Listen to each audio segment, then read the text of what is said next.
Hi and hello everyone. What we have studied so far in the queuing models that we have considered up to now, that is either whether it is a BDP based model or a general Markovian model, we have considered only continuous time models because we have considered the time to be only continuous time, right? In which what that the t that we are the time that we are talking about was always a non-negative real number, right, and the inter-arrival times and service times were exponential or something related to exponential so far, or whatever it is, they are all non-negative random variables, right, but a continuous random variables. That is how we have considered. Okay. And this is how the initial development of queuing theory was, that the every model was considered only in continuous time, and the continuous time Markov chain theory to start with as a first level was applied to study them and so on. Most queuing systems until the early 90s in a way were developed only in continuous time. Okay. There have been some works, but they were far less as compared to the continuous time version, okay, because the researchers did not see a compelling major reasons to study the model in discrete time. But if you look at in one way, the continuous time model is only an approximation in some sense, right, because things happen in discrete time in most situations in real life, right. So, what at a micro level, if you go and look at it, it is always a discrete quantity, right. So, no matter whatever, even if you pick a rupee or time and it goes to second, or if you go to millisecond or anything it's again you can think of it as a discrete. But since it is so small, the difference between one unit and the next unit, that you assume that to be a continuous time model, for us the analysis becomes easier. But what happened was that there were many situations, like for example a telecommunication system, right. They are all analyzed in discrete time these days, most of the cases, because it is based on mainly the discrete technology. The technology itself has become, from analog to digital it has become. So, it becomes like a discrete one. The quantities have become discrete time. So, for practical measurement related purposes, it is considered discrete, right, especially in modern communication systems, which is more digital and where we work in time slots. So, the time is basically slotted. Suppose if you were to look at an ATM network and you have the packets or cells with a certain number of bytes are created and sent, right. So, the duration is taken to be one slot. So, to transmit to one packet, like how much it takes, it is basically slotted in that way. So, naturally the time is slotted in such situations, right. Or even otherwise, if you look at it, you may not observe any queuing system in a continuous manner, right. You will observe it every minute, every hour, every day, right. So, things become discrete. So, the discrete time models are appropriate in many situations when you want to see. The reason why initially much attention was not paid was that one can analogously analyze a discrete time model. For every continuous time model, there is a discrete time version of it one can create, and the analogous analysis can be done. And if in some sense the limiting quantity, if you take it, then it will become the continuous time model. So, that is how it was viewed. But there are reasons as to why this may not be really the case, we will come a little later. Okay. So, the reason were in the last say 30 years or so, because of the nature of problem that you encounter required that you look at the system as it is, that means in discrete time rather than as an approximating continuous time model. Okay. So, and hence more emphasis, more analysis was done in the last say 30 years. Majority of the discrete time model works were in that and still continuing because of the demand in the technology. So, to analyze that, so we have to get into the framework of discrete time queuing models. That is what we call it.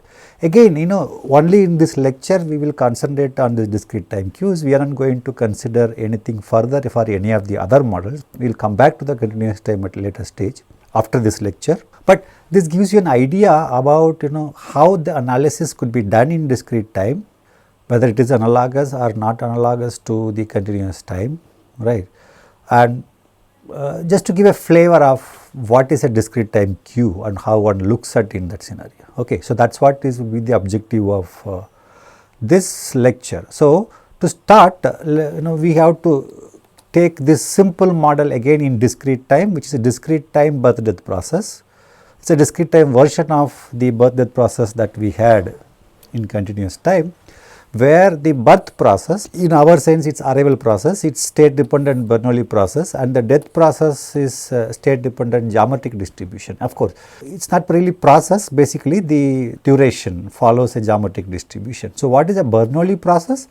Bernoulli process is basically a simple process, say Sn, S naught equal to 0 and Sn equal to summation xi, where xi's are IID Bernoulli random variables, right.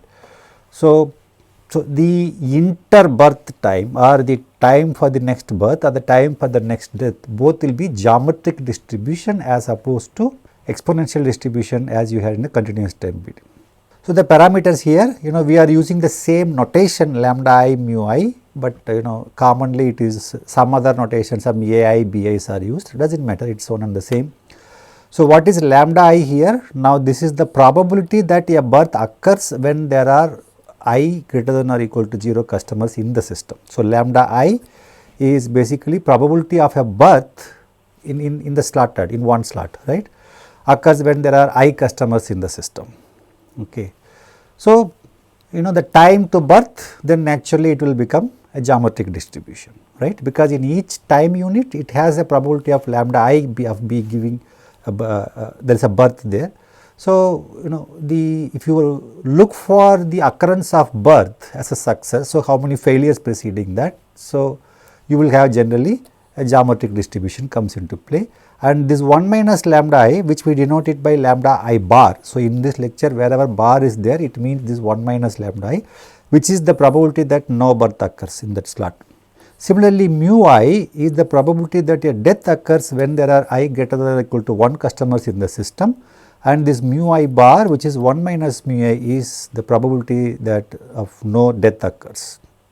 So, the assumptions are the arrivals are governed by the Bernoulli process with parameter lambda. So, such a process is what we call it as the Bernoulli process with parameter lambda I, as opposed to the continuous time version where we have Poisson process with parameter lambda I. So, here we call Bernoulli process, that is the inter-arrival times in with respect to the queuing. If you think the inter-arrival times are IID geometric random variables with parameter lambda I. So, the service times, which is independent of the arrivals, as usual we assume, are IID geometric random variables with parameter mu I. That is what we will be having for the taking back to our queuing system the assumption.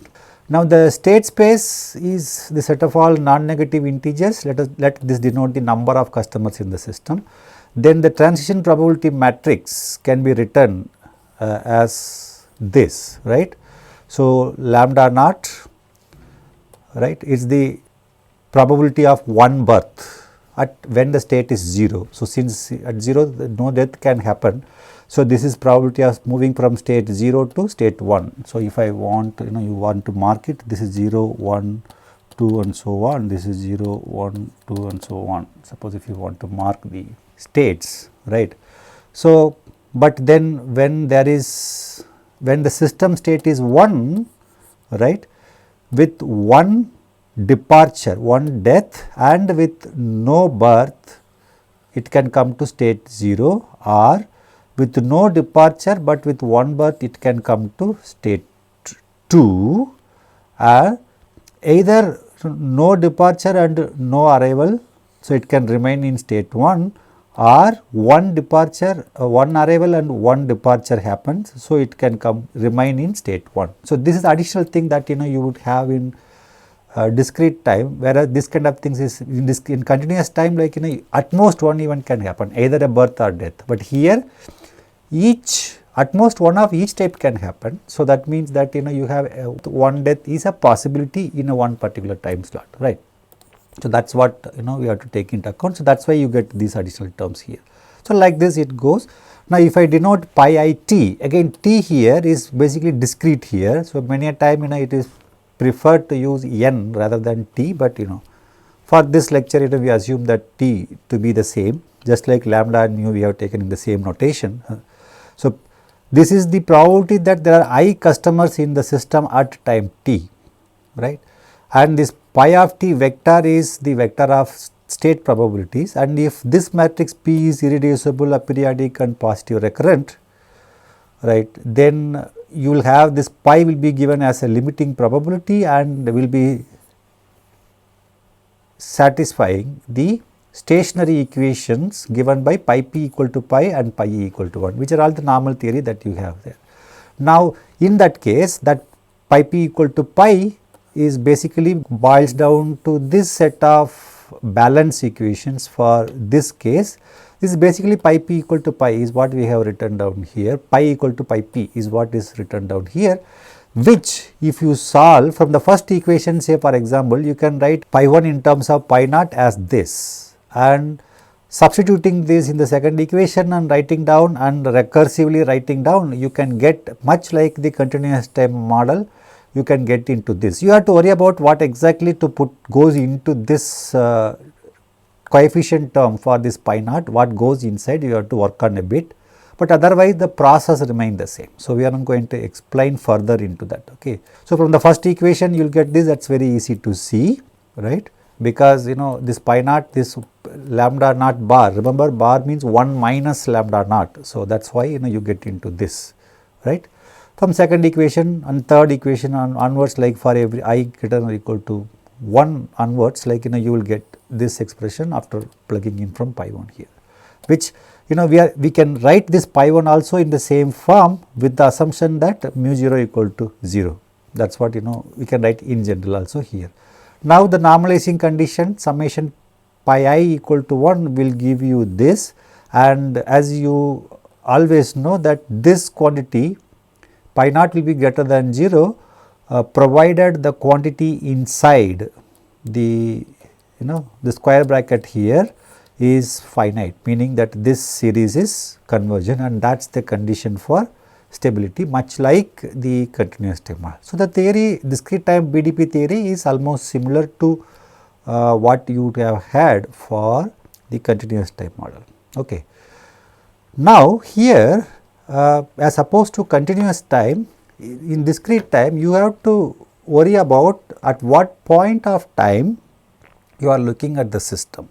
Accordingly the analysis would vary, okay. So basically we consider two types of systems, of course, early arrival system and late arrival systems. Of course there could be other variations also, one can think, but these are the most common ones. So what is the early arrival system and late arrival system?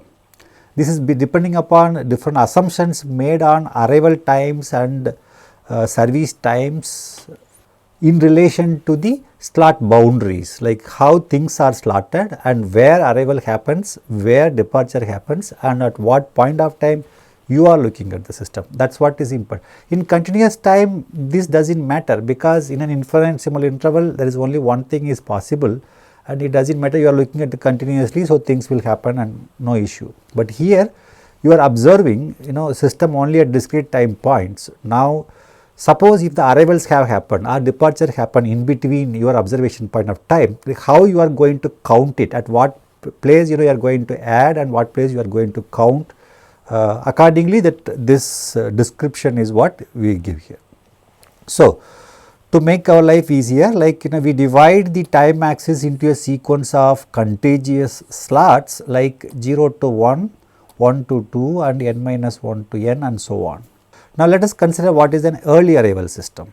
So in an early arrival system, arrivals join the system immediately at the beginning of a slot and departures are recorded immediately before the end of the slot. So what happens is that, suppose if this is my say n here, okay, this is my n here and this is n minus and n plus, if I look at as two time adjacent to this this slot, okay. So, somewhere here is n plus 1 and this is basically this difference, right, this between n to n plus 1 is what, one particular slot. So, now I am looking at here. So, in early arrival system, what happens is that arrivals join the system immediately at the beginning of a slot and departures are recorded immediately before end of the slot. So, where is the potential arrival points? The arrival points is basically here. So, this is the potential arrival points, right, at the beginning of the interval. Now, these are, right, so these are basically potential departure points, right. So, that's what we are assuming here. So, basically what early arrival means, right. So, this is what it is basically, right. So, this for the nth one, when you are looking at it, the arrivals happen just after this one and the departures happen just prior to this, is what is the EAS system or early arrival system. Okay. So, in this case, a customer who leaves the service at the end of a particular slot leaves behind those arrived. Suppose if you are looking at this point, people leaving, right. So, he will leave behind those arrived in the jth slot, which is this particular case, and those who are waiting at the beginning of the slot, which is here. So, it is important that you have to see, if you have here only arrivals and departures are there. So, we have to sequence out which comes first, which comes second, and where you are looking at the system. Typically, right, it is basically we look at the system at this point at n. So, we sequence out where the arrival happens, where the departure happens with respect to, or where you are going to count essentially. That is how it will be the case. So, it is important to know exactly when the system is noticed. Suppose let us call this xn to be x at n and xn minus to be yn and xn plus at zn. So, if you are looking at n minus, n and n plus, this is y process, this is x process, this is z process. Suppose if you look at it, the values would vary, things would change, right. But this is what is the EAS system that you remember here, that departure happen just before end of the slot and arrivals happen just after the beginning of the slot, right. That is what is the EAS system. Now, consider, to illustrate the difference between these three views, a sample path example with arrival instance as 1, 2, 4, 6, 7 and service times as 3, 1, 1, 2, 1. Okay. So, this is what would have been the early arrival system's nature in this case, right. So, it was at state 0, an arrival happened at time 1, because 1 is an arrival instance, but the arrival happened just after 1, and then just after 2 there is an arrival. So, it becomes 2 at this point and then it continues and so on. Now, the first service time is 3 units. So, basically it started at 1. So, 3 units 4. So, just before 4 the service will end, right. This is before 4. Then at 4 there is an arrival. So, again it breaks to 2 and so on it goes, right. So, that is what is the sample path that you are seeing it here. Okay. Now, if I look at xn, so xn at time 0 it is 0, at time 1 it is 0 because it is, we are looking at here at 0. At time 2 it is again we are looking at here, it is 1. At time 3 it is 2. At time 4, because we are looking at here now, at time 4 it is 1, and at time 5 it is here, it is again 1, and at time 6 it is 0 here, at time 7 it is here, it is 1, and so on, right. So, that is what you would see here. Okay. Similarly, this yn, okay, what is yn for us? Yn is just prior to the slot, the the division, the slot divisions, right. So, yn, right, would be 0. So, in this case it is 0, in this case it is wait a minute, at 0 it is 0, okay. At 1 it is 0, at 2 it is 1 and so on. So, you can get this as, you see here this is, there is a difference between the values, you know, in many places you would see, observe. Similarly, Z1 is just after that, right. So, here itself, you know, so this is 0 here, fine, but the next one is 1 because you are taking out at this point, and then here it is 2, right. So, you see here these values are also different from these two values and so on. But you see one nature that, you know, these are same. This is you can observe that whatever I am marking. So, this must be 1 here right now. So, I think there is a typo here, probably there are some values here which need to be corrected, fine. So, you can just look at that, okay. Now, so in the late arrival system, it is just the reverse. What you happen here, the arrivals appear just prior to the end of the slot and the departures at the beginning of a slot, okay. So, that is what is the late arrival system. So, the same idea, that example with arrival instance of this and service times as this, now we will have this as the sample path, right. And the values, corresponding values that the xn and yn, zn will take is also different, right. It is not same as the, you know, 0 0 1 2 1 1, 0 0 1 2 1 1 is not the case which is appearing in xn. So, things are also would change. Again here also you can observe zn equal to yn plus 1, okay. So, this is called LAS system or EAS system. So, it depends on when you are looking at the system and how you are sequencing the events that can happen in a particular slot, right.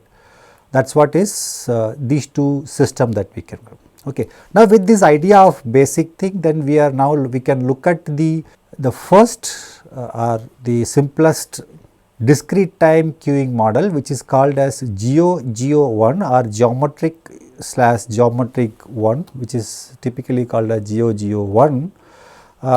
Under EAS, of course, this may not be written there when queuing is mentioned, because in many book, say for example, in Alpha's book which we have referenced in the beginning, it is always assumed that everything, the whole treatment is based upon one particular type, which is LAS system, right.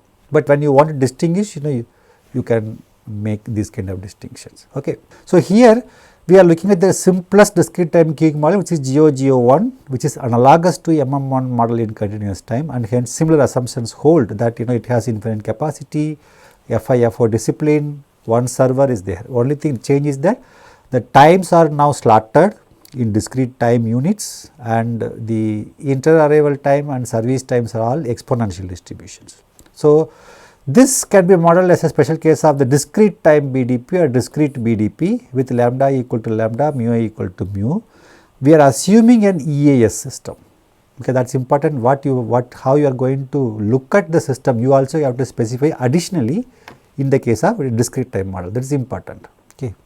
So, xt, which is the queue size at time t, meaning at the point of division, right.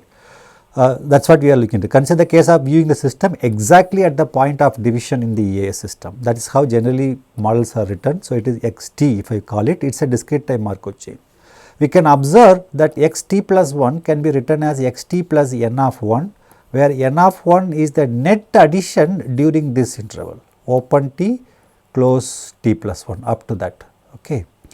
And whereas n of 1 is also independent of t and has the following distribution: when there is at least one customer in the system, that n of 1 you will be equaling 1 with probability lambda times 1 minus mu, which is lambda mu bar, meaning one arrival and no departure will make an addition of 1 to the system. One departure, no arrival would make a decrease of 1 unit in the system, or no arrival, no departure may retain the system at the current level, or there is, because xt is already greater than or equal to 1, there is already 1 in the service, right.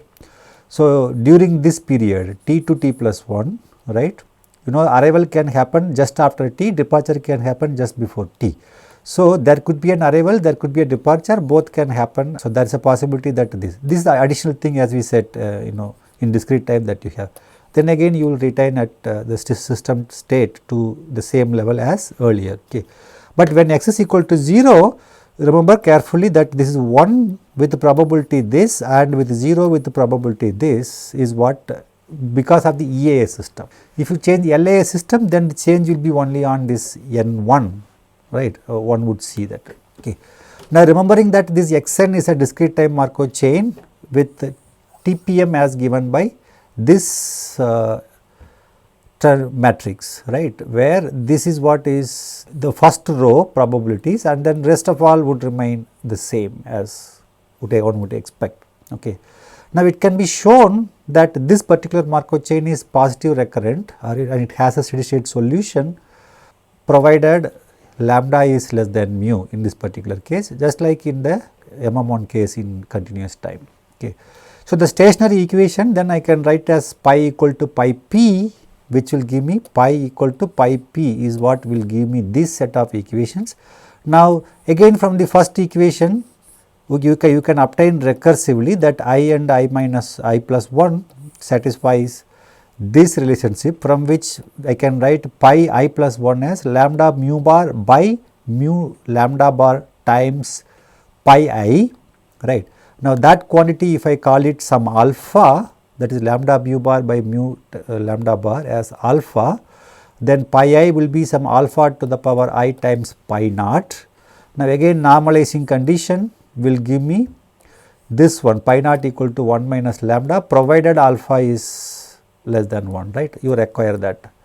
Now that alpha is less than 1, which means this quantity is less than 1, that is lambda mu bar by mu lambda bar is less than 1, that is equivalent to lambda less than mu 1. In that case this will be said. So this is basically lambda times 1 minus mu by mu times 1 minus lambda. So lambda by mu into 1 minus mu by 1 minus lambda, that is what you have this expression here, which is equivalent to saying that lambda less than mu, then alpha will be less than 1 and hence you have a proper distribution, which is again given by a geometric distribution. In case of GeoGeo1 EAS system, you have a equilibrium distribution or a stationary distribution or steady state distribution for this GeoGeo1 Q, which is again a geometric distribution, but the parameter is alpha rather than rho, which is basically lambda by mu. So once we have this, then again performance metrics can be done, can be obtained, and then their analysis can also be done in the usual manner if whatever is you require here. Okay, so which we will not go into that, but we will highlight some other points here. Now some remarks are in order with respect to this model now. So here we viewed it at the point of, say for example, what did we start? View the system exactly at the point of division in the EAS system, which means we are looking at only at this points, not at this point, not at this point and so on. Like we are looking at this point, and that is typically the case in all queuing models. Once you sequencing it out, then you will sequencing it out in such a way that something happens before, something happens after, or either way, and you will always look at this n. That is a normal thing to do. Okay. Now suppose, just for the sake of argument, suppose if you are not viewing it at that point of division, but you are viewing the system just prior to it, meaning instead of looking at x at n, you are looking at the process at n minus. Okay, that is essentially you are looking at the process, the y process that we have defined earlier. Okay, so in this case my n1 will be slightly different. N1 will be 1 with probability lambda and 0 with 1 minus lambda, because you are looking at the quantity at or the system at n minus. So this is the only possibility, that is the only change that it will happen to n1, because the departure cannot happen, because you are looking at that point only. If you are looking at it later, then there may be a possibility of departure. So you have to incorporate no departure to make the system moving to 1. Right. So that is why in this case, if you recall, this was lambda mu bar was, right. So you are putting the condition that there is no, the arrival customer does not depart, then only the system will move to 1. But here, since you are not counting the departure even if it happens at that point of time, so you can simply that the arrival probability with lambda, this will move to 1, and with 1 minus lambda it will remain at 0. So, that difference. Now, with the difference, then you in a similar way you proceed writing down the balance equation in proceeding in analogous manner. It can be shown, it's very similar writing down, and there is nothing, no complexity much is involved there.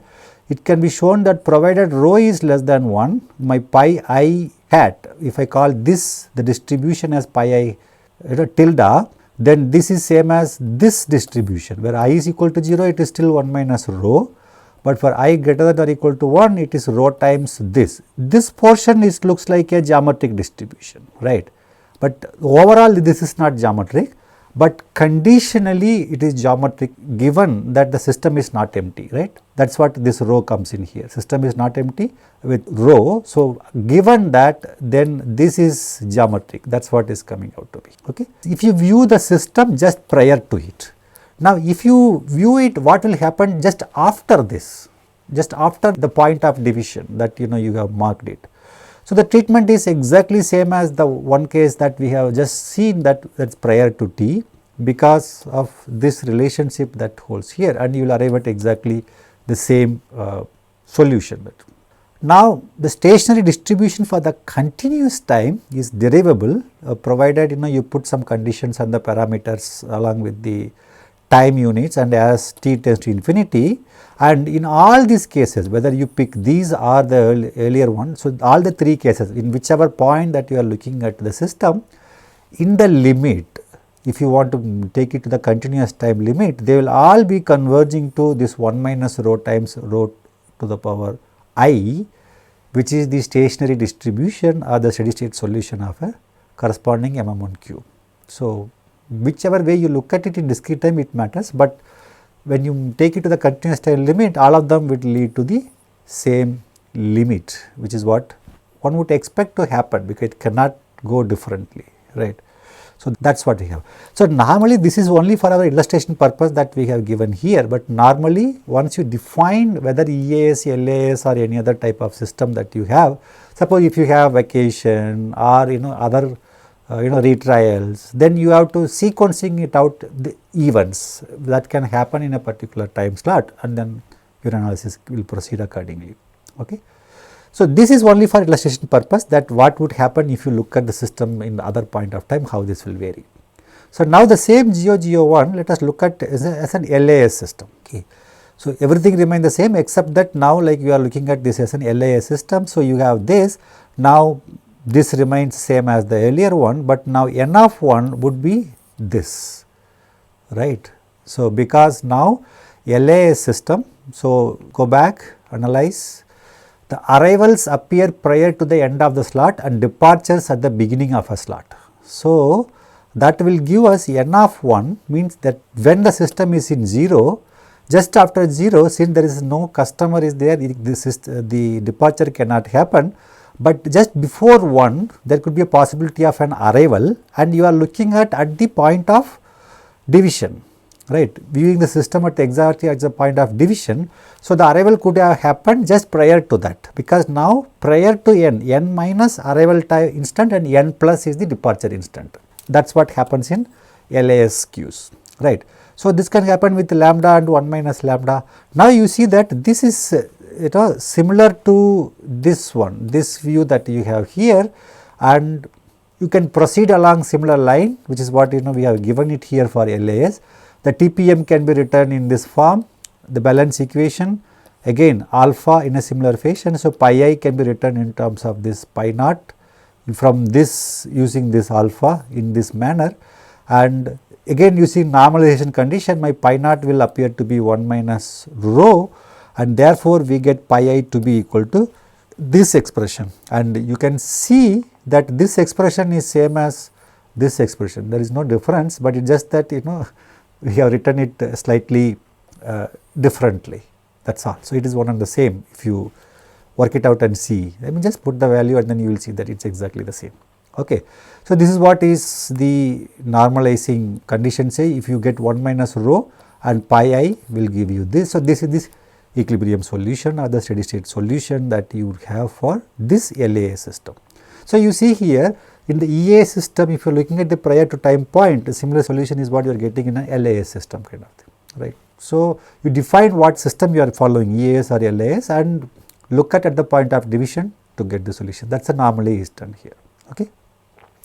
Now, at least for this LAS, one can obtain the performance measures, at least the major 4, which is mean number in the system. You have this pi I, so you just compute this probability, this mean, right, of this x. Suppose if x is the number in the system, if you are considering, then this will arrive at to be, it's just that you have to use this expression. That is why we are written in this form, so that we can use very nicely this alpha ka, this expression in such a way to sum and then to simplify it. Okay. So, that is what we have written it. So, this boils down to lambda times 1 minus lambda over mu minus lambda is what is the mean number in the system, and mean number in the Q, suppose if I call this as y, then expectation of y will be again as I minus 1 times pi I, which will be expectation of x times rho or lambda by mu is what you would obtain it. You can obtain and see that this is what is happening. Now, mean waiting time in the Q, of course, once you have generating functions defined and more general one can get easily from the generating functions, but here we are trying to obtain it directly.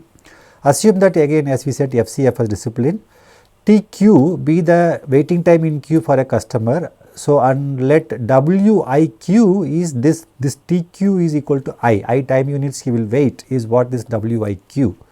Then W0Q is basically will be equal to pi naught, which is mu 1 minus rho, and WIQ would be given by this expression.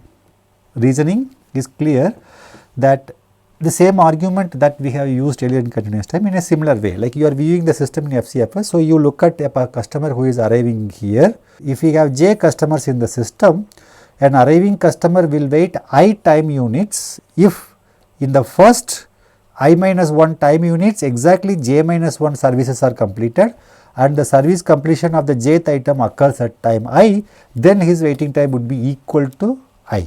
This is then summed over j from 1 to I, and that is precisely what you can look into this argument. This is usual probabilistic argument that you adopt here. Okay.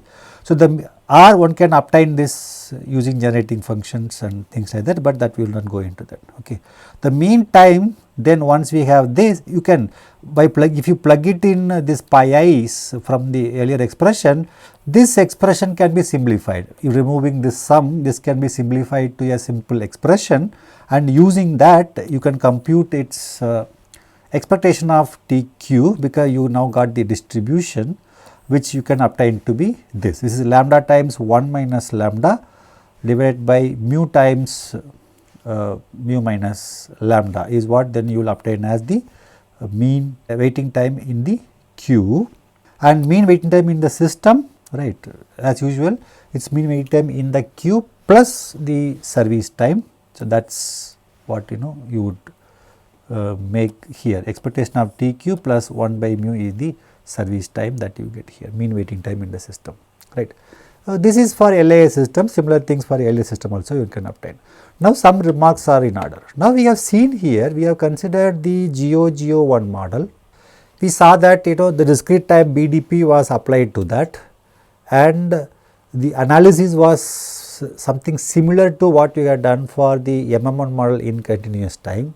You are simply applying, you are basically it looked like as if you are simply replicating or doing a similar and analogous analysis in discrete time only. Okay.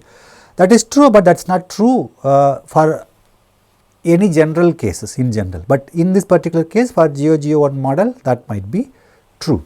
So, the GO1K, the finite one, can also be handled in a similar manner as a special case of discrete time BDP. But what is important is that the next point that we are highlighting, that unlike the continuous time case, in multi-server discrete time queues such as GO-C model is not a discrete time BDP model. Okay. But in continuous time, when MMC was a multi-server model or even infinite server model, you could model with BDP. but in discrete time it can no longer be modeled with a discrete version of the BDP, the discrete time BDP. Okay. So, GOC model, the reason is that now when more than one customer is there and each of these servers are independent, right, then it is possible that there could be more than one service completion happen during a time slot when you have multiple servers in the place. So, it will no longer be the BDP. As long as single server is there, of course, you can look at as a BDP case, special case. But again, if you want to complicate except the GOGO also, if you remove it, then of course you are not going to get the BDP, but maybe a discrete time Markov chain case that you will get. But here, if you have multiple, directly you will reach there. You are no longer into the BDP framework. So, it's true that MM1 is continuous time BDP, GOGO1 is discrete time BDP. So, you can just mirror the analysis, you can think, but not every model will fit into that framework, right, because we just said that MMC is in continuous time, it can be modeled through a continuous time BDP, but here in discrete time GOGOC model, that C server discrete time model cannot be done with the BDP models, right. So, this key difference makes the discrete time multi-server analysis more involved in terms of the analysis as well. Okay. There are other reasons why you look at, of course, from the application point of view, this is more appropriate. So, and hence the discrete time analysis is also relevant in most cases. So, one does, but it is not that every model, also you have to keep in mind is that every model is not just the the discrete time version of the continuous time model and vice versa, because the model could itself change in a way, right. So, that you have to keep that in mind. Okay. So, with this then we will end this discussion on discrete time queues. Of course, we are not going to come back to discrete time queues anymore, just to give an overview of how a discrete time queue and again Markov chain within that you are having. So, this is we are putting it under the Markovian queuing system analysis. Okay. But as we said, more can be heard from, there are many books exclusively for discrete time queues and its applications. So, one can look into that for further analysis. Okay. Thank you. Bye.